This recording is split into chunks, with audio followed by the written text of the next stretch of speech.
En inderdaad een ronde aan het maken langs een aantal van de eilanden van ons koninkrijk. Begonnen op Sint Maarten, waar we inderdaad gesproken hebben over klimaatverandering en over het beheer van de afvalberg die daar is. Dat is wat mij betreft heel goed gegaan. We hebben daar samen projecten. We hebben ook op Sint Maarten en ook op Curaçao, het tweede eiland wat ik heb bezocht, niet alleen maar projecten bekeken, maar ook gesprekken gevoerd natuurlijk met bestuurders en gesproken over het thema slavernijverleden, wat een groot onderwerp is eigenlijk op alle eilanden en zeker ook in Nederland en belangrijk om te bespreken. En datzelfde is hier vandaag aan de orde, want ik ben heel kort eigenlijk maar dit keer op Aruba. Wel jammer, maar het is een kort bezoek. En ja, we zijn hier nu bij het Nationaal Archief, waar we net samen met de Nationale Bibliotheek en andere stichtingen hebben gehoord over wat de Collection Aruba is. Een heel mooi project waarin de digitalisering van de archieven plaatsvindt. En waarin het dus mogelijk wordt voor iedereen om thuis op de computer te zien wat er allemaal in het archief zit. En dat is natuurlijk heel belangrijk, want het wordt niet alleen maar gedigitaliseerd, maar ook toegankelijk gemaakt. Doordat er vertalingen zijn van die oude teksten, oude brieven, oude documenten die heel moeilijk leesbaar zijn soms, omdat het slordig geschreven is of in een soort Nederlands wat eigenlijk niet goed leesbaar is. En het is heel fijn dat daar heel hard aan gewerkt wordt om dat allemaal inzichtelijk te maken. Dat is heel mooi. U is hier gekomen.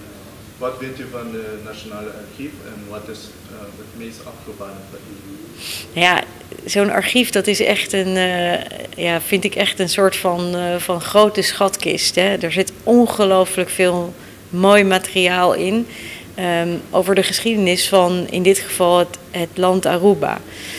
Vanaf eigenlijk al het eerste begin van dat hier mensen actief waren in het bestuur, de kranten, de foto's. Er is van alles te vinden.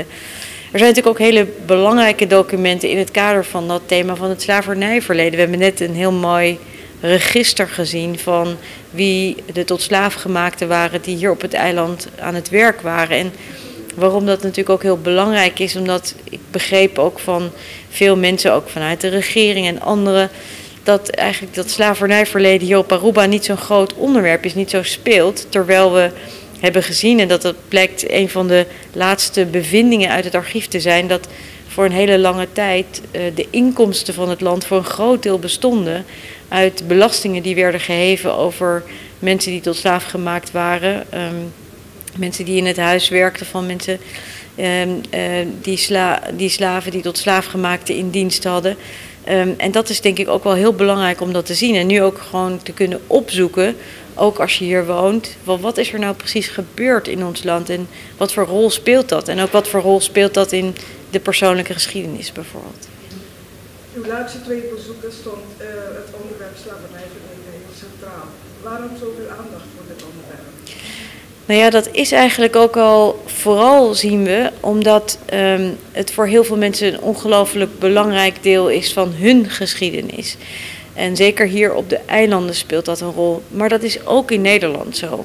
En we weten dat volgend jaar herdenken we 160 jaar geleden is slavernij afgeschaft. Maar we weten dat eigenlijk nog heel veel onbekend is over wat het betekent voor mensen persoonlijk, wat het voor hen persoonlijk betekent. En dat is vaak heel groot.